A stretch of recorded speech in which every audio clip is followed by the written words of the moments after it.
De volta do break agora, aqui diretamente do estádio Mané Garrincha, estúdio da Six, ou da Red, e com o nosso querido Raul Veloso, Dr. Raul Veloso, a quem devo a honra aqui de estar participando aqui com a gente do evento.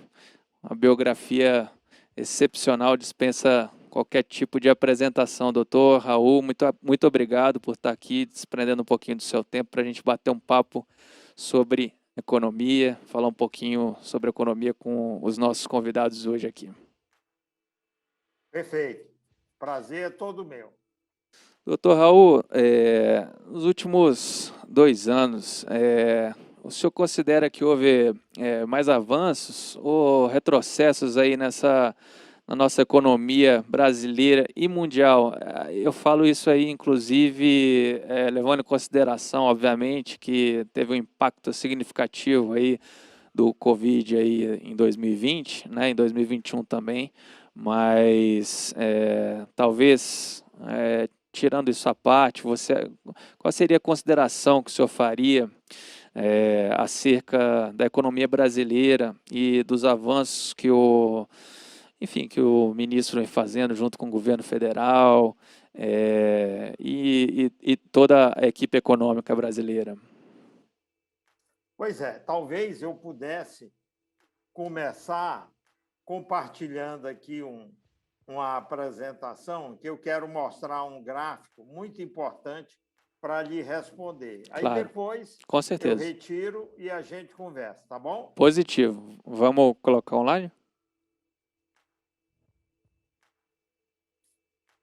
Não sei se dá para ver bem. Acho que vai ter que abrir a tela aí. Positivo. Eu Dá para ver tudo. vou colocar no modo apresentação. Excelente. Bom, a mensagem básica que eu queria trazer, independentemente de suas considerações ou perguntas, é a seguinte: a mensagem básica é naquilo que eu acho que vai interessar ao setor de vocês, é que nós temos de lutar pela retirada dos investimentos públicos do teto dos gastos. Aí eu estou falando basicamente da União, que é onde o teto dos gastos prevalece, que é um limite para o crescimento do total dos gastos. O que eu estou dizendo é, nós temos de brigar para retirar os investimentos desse cálculo. É o primeiro ponto. E o segundo, que é um complemento importante, é ajustar, nós temos de brigar por isso, eu vivo brigando pelas duas coisas, é ajustar a previdência pública para que a gente possa abrir espaço para investir e crescer, para sobrarem mais recursos para aumentar os investimentos públicos e voltar a crescer, a economia crescer. Isso vale especialmente na pandemia, porque a pandemia traz uma desaceleração natural da economia, que vai durar, vamos dizer assim, até o fim do ano, algo assim. Pode ser que milagres aconteçam, mas eu temo que a gente vai ter um período difícil até o fim do ano. Essa foto que está aí é de uma entrevista que eu dei ao Estadão há algum tempo, que eu lembrei de puxá-la, porque aí, nessa matéria, eu propus deixar os investimentos públicos fora do teto dos gastos, porque ele é um limitador burro, vamos dizer assim. Se ele é um limitador burro, está prejudicando os investimentos e o crescimento da economia, então vamos lutar para isso. E a outra coisa, que é algo que o governo até fez um esforço de reforma da Previdência no começo, estou falando de 2019, mas depois deixou esse assunto de lado e foi lutar por coisas, a meu ver, menos prioritárias e mais difíceis de aprovar. E aí deixou de lado a tarefa completa, que é o ajuste da Previdência para abrir espaço e investir e crescer. quando eu digo a reforma, é uma tarefa ainda parcial, porque não só nós temos de reformar regras, como temos de equacionar os déficits elevados da Previdência em todas as esferas, aportando ativos nos fundos de previdência, capitalizando os fundos de previdência e, dessa forma, pagando as despesas com esses ativos e, no final, abrindo espaço para investir e crescer. Essa é a tarefa.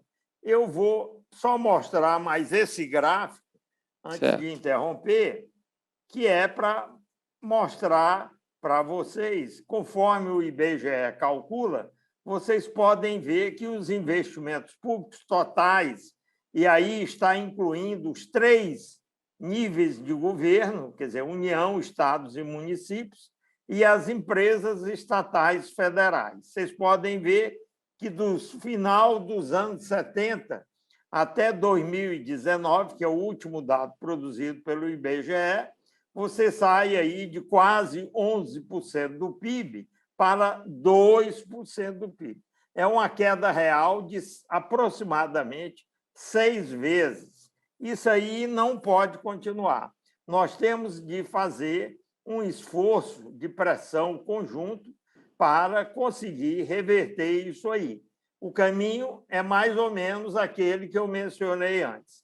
Tira os investimentos do controle do teto e faz um equacionamento do déficit previdenciário, trazendo receitas novas, que são os ativos que deveriam ser aportados aos fundos de previdência, e assim abrir espaço para mais investimentos. Eu me lembrei de mostrar mais esse gráfico, por quê? Que é para vocês verem como o processo de redução dos investimentos está chegando no limite, está se aproximando de zero. Essa linha preta é o chamado gasto discricionário da União. Certo. Ele está aí em percentagem do total e vocês vão ver que, caminhando para 2021, o número que eu acho que vai ser este ano é da ordem de 5% do total. A maior parte disso é investimento. E veja que há pouco tempo, 2013, esse número era da ordem de, vamos dizer, 1/4 do total, 25%. Num espaço curto como esse, ele sai de 25% total, caminhando para zero.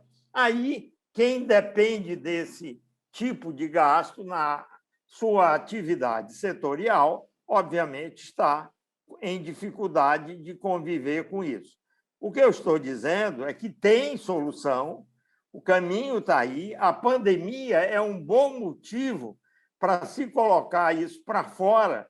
Por quê? Porque isso vai ajudar a reativar ao tempo em que a pandemia vai se dissipando, ainda que, infelizmente, lentamente. E depois a gente tem que pensar em como é que as forças políticas devem ser mobilizadas na direção certa que eu mencionei. Eu vou interromper por enquanto, e se for o caso, a gente volta a compartilhar para que você possa fazer algum tipo de comentário e a gente retomar o resto da discussão. Certo.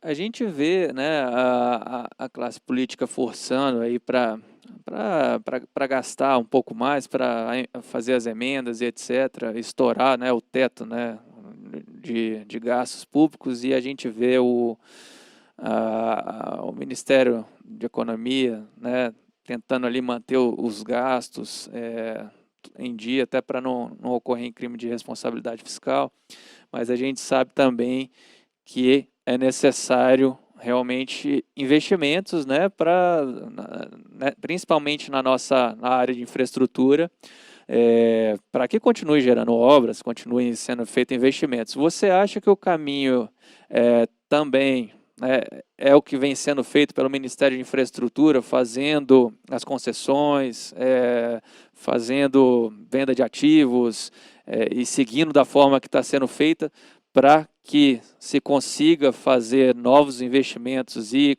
consequentemente, colocar dinheiro para dentro do Poder Executivo? Que é a sua opinião sobre isso? Bom, as concessões precisam andar, mas elas são uma história à parte. Certo. Eu vou compartilhar de novo para mostrar uma coisa interessante para ajudar a responder a sua pergunta. Tá. Então, o que é que nós vamos ver na sequência? O que nós vamos ver na sequência é um gráfico que mostra o seguinte: aqui eu estou com os investimentos em infraestrutura, e a minha ênfase vai ser mais nos públicos, porque é onde o problema maior está. E vocês vão ver, olhando para o gráfico à esquerda, eu decompus o investimento em infraestrutura. Aquele outro investimento era o investimento em geral, infraestrutura mais outras coisas. Aqui é só infraestrutura e tem o público e o privado. Já que você falou em concessões, nós temos de introduzir o investimento privado. O investimento público em infraestrutura, como vocês podem ver, contando a mesma história do gráfico anterior, porque ele é a parte mais importante do investimento público, ele sai de mais ou menos 5,1% do PIB, lá em meados aqui do final dos anos 80, e cai para 0,67%. Ou seja, é de 5%, arredondando, é de 5% do PIB para 1% do PIB. É uma queda real de 5 vezes. Total absurdo. Isso não poderia estar acontecendo. Isso é o resultado dessas políticas de contenção dos gastos públicos, que eu vou comentar em seguida, que precisam ser abandonadas, em vez de mantidas. E o privado, você pode ver na linha vermelha, eles oscilam em torno de 1%. Quer dizer, o privado se mantém em torno de 1%. E aí, ou seja, quando você me pergunta, não é bom o Ministério da Infraestrutura estar atuando em favor do investimento privado? É, ótimo, mas, a julgar pela experiência recente, se continuar como está, ele vai simplesmente continuar oscilando em torno de 1% do PIB, enquanto que os investimentos públicos estão ali ao redor de 0,7% do PIB. Esses, sim, precisarão ser recuperados e subirem. No gráfico à direita, que é a continuação natural do gráfico à esquerda, eu somei os dois investimentos em infraestrutura e obtive a linha vermelha. É a soma daqueles dois gráficos à esquerda. Claro, ele vai mostrar um gráfico em queda, porque a evolução dos investimentos públicos vai dominar aquilo que está acontecendo nesse segmento. Então, a linha vermelha, aí no caso, que é a soma. O outro é bom a gente abrir para ver onde está o problema maior. Agora, a gente vai ver o investimento total em infraestrutura caindo, e aí ele vai terminar ali aproximadamente ao redor de 1,5% do PIB. Você olha no outro, é a soma de 1 com 0,7%, algo entre 1,5% e 1,7% do PIB, que é a linha vermelha, lá no final do gráfico, e a taxa de crescimento do PIB, que é a consequência do que ocorre com os investimentos, nós não tínhamos falado muito nela, ela desaba, como vocês podem ver, é a linha preta tracejada, que no fim desse gráfico, isso aí é uma média móvel de 12 meses, para suavizar a linha, senão ela ficaria assim, porque tem muita oscilação. Vocês vão ver que ela, no final, está em torno de 1% do PIB. Quem mora em Brasília e lê o Correio Brasiliense, ou mora em Minas Gerais e lê o Estado de Minas, terá visto o artigo em que eu tratei, na minha coluna, que eu tratei disso hoje. A queda dos investimentos leva a uma queda da taxa de crescimento do PIB e não tem jeito, não tem como voltar a crescer sem aumentar os investimentos. E isso, infelizmente, não é o que está nos corações e nas mentes do Ministério da Economia e do governo Bolsonaro. Entendi. Nós temos de fazer um esforço para que a recuperação dessas variáveis, investimento privado e público, possa produzir uma recuperação da taxa de crescimento do PIB. E eu vou interromper o compartilhamento para Sim. dizer para você e ouvir algum comentário seu, porque, em seguida, eu quero dizer o que é que eu acho do que está na cabeça do povo que está no governo, e a gente vai ter de fazê-los mudar, senão isso não muda e não tem o resultado que vocês querem. Justamente era essa sequência aí que eu ia perguntar. Como fazer, né, fazer esse gráfico, né, reverter com os investimentos públicos, se já eles, né, pelo que a gente escuta dizer, o governo falar, que já está no limite do orçamento, né, vai estourar o orçamento, não pode ultrapassar o limite, né, o teto, responsabilidade fiscal. Como fazer isso se o Ministério, toda hora o ministro Paulo Guedes fala que não pode estourar o limite, já está no limite, não tem mais como. De que forma fazer isso? O ministro Paulo Guedes já tinha de ter sido substituído, porque Entendi. o que ele está dizendo é inteiramente equivocado. E ele, para mim, hoje, é o inimigo público número 1 de quem se preocupa com o crescimento da economia, porque ele, obviamente, influencia muito o governo.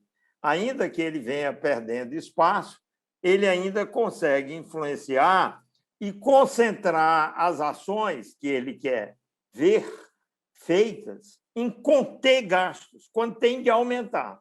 E não olha para a abertura de espaço que aquele trabalho na Previdência que eu falei propiciaria para que os investimentos aumentassem. Eu vou, de novo, compartilhar a tela para mostrar a vocês o seguinte. Vejam este gráfico à esquerda. Neste gráfico à esquerda, e eu concentrei aqui nos estados e municípios, pela disponibilidade que eu tinha, do outro gráfico, que é a linha tracejada e também a linha vermelha. Na linha vermelha, nós vemos os déficits da Previdência dos estados e municípios subindo, é a linha vermelha, sai de 0,6% do PIB para 1,5% do PIB, quer dizer, mais do que dobrou nesse período que está aí, de 2011 a 2019, e, ao lado disso, vocês veem a desabada dos investimentos, que caem no pico de 2014 de 1,7% do PIB para 1% do PIB, quase pela metade. Isso aí é estados e municípios. Eu falei antes da União, um pouco de estados e municípios, agora estou concentrando nos estados e municípios. O que acontece? Se você tem uma limitação tipo teto, que diz o gasto não pode crescer, então você tem aqui um gigante segurando a linha tracejada, que são os investimentos, como se tivesse alguém em cima da linha dizendo: você não pode crescer, empurra para baixo, você tem de cair. Sim. E, ao mesmo tempo, você tem uma linha vermelha que, apesar da reforma que foi aprovada, ela é insuficiente para fazer a linha vermelha desabar, porque vocês podem ver que é como se fosse um X, um cresce e o outro cai para compensar. O problema é que a reforma está incompleta, falta fazer a capitalização dos fundos de previdência, colocar recursos para pagar as aposentadorias e liberar dinheiro para investir. Ou seja, fazer a linha vermelha cair e não subir. No gráfico à direita, eu mostro para vocês as projeções dos estudos atuariais, aqui é do estado de São Paulo, porque os dados completos para o futuro eu não tenho para todos os entes, todos os estados e os municípios. Peguei o principal estado, o estado de São Paulo. Certo. Vocês podem ver pela linha vermelha que ela sai de 22 bilhões, que isto aí é o déficit previdenciário, que equivale à linha vermelha que está à esquerda. Só que a outra está medida em percentagem do PIB. Os 22 bilhões vão subindo, o déficit, né?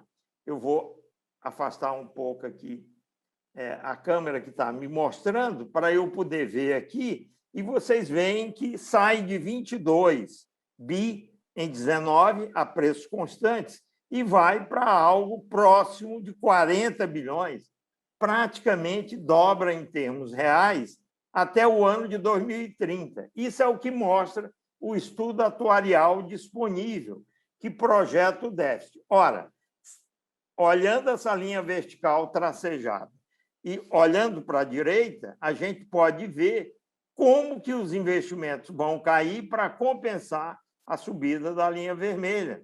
Eles vão desabar quando chegar em 2015, os investimentos zeraram, já tendo sido quase 30 bilhões em 2009, como vocês podem ver no gráfico. Isso mostra que a falta desse ajuste da Previdência faz com que os investimentos desabem, no caso de São Paulo, por exemplo, porque não há disponibilidade de financiamento, e aí, como os outros itens, pessoal, etc., e outras despesas super rígidas, a única coisa que tende a acontecer é isso. Então, nós temos de lutar exatamente para impedir que os investimentos se encaminhem na direção de zerar. Mas eu mostrei aquele gráfico da União, quando eu mostrei o gasto discricionário, que é basicamente investimento, caminhando para zero. Agora mostrei São Paulo, e essa é a história do conjunto de estados e municípios que nós temos de lutar para reverter. A política do Ministério da Economia não é essa. Entendi. Acreditem, a política é outra. Nós temos de mudar isso. Uma última pergunta, doutor Raul. Você acha que essa mudança aí tem que acontecendo ainda dentro desse mandato? Como que eu posso dizer? Pode acelerar essa mudança? Ainda dá tempo de consertar alguma coisa? Ou você acha que isso ainda leva um tempo? Essa é a última pergunta. Dá tempo, sim. É só uma questão de decidir fazer. A receita do bolo é conhecida, como fazer para abrir esse espaço, e a outra parte da receita é simplesmente eliminar o teto, que vai precisar de uma emenda constitucional. Só que o que acontece? O mercado financeiro, hoje, toda aposta que é preciso segurar o gasto para segurar a inflação, algo que o mundo inteiro, você me perguntou sobre o que o resto do mundo pensa, já tirou da cabeça há muito tempo. Nós temos de seguir o resto do mundo agindo melhor em relação à pandemia e mudando a política de combate à inflação, que pode ser conciliada com o aumento do gasto. Essa decisão, se fosse tomada, era uma questão de votar hoje, amanhã já estaria valendo, os investimentos não teriam nenhuma limitação, pelo menos na União, que a União emite moeda, pagaria os investimentos, e isso rapidamente se resolveria. Para durar mais e ter um alcance maior, nós teríamos de também arrumar a Previdência, e aí o espaço ficaria maior, principalmente para estados e municípios que não emitem moeda. A União até pode conviver sem esse ajuste previdenciário, desde que se aprove uma emenda, e eu não sei por quê, que as forças políticas que movem a infraestrutura ainda não conseguiram isso, porque é uma questão que o Congresso, se for bem explicado, eu não vejo por que não fazer e tomar esse tipo de decisão. Certo. Doutor Raul, te agradeço muito. A gente chegou no final do tempo aqui. Tinha muito mais coisa para perguntar aqui. Você viu a listagem que eu mandei aí, mas de fato Isso. o tempo é curto para a gente falar de tanta coisa, mas É esclarecedor só me chamar de novo. Sim, com certeza. Vamos fazer um segundo evento aí agora com mais tempo aí para poder falar só basicamente Ok. disso. Muito obrigado, te agradeço Ok? e agradeço o seu tempo e a disponibilidade. Vamos para o break Ok. agora. Disponha sempre. Obrigado, doutor Raul. Até mais. Tchau.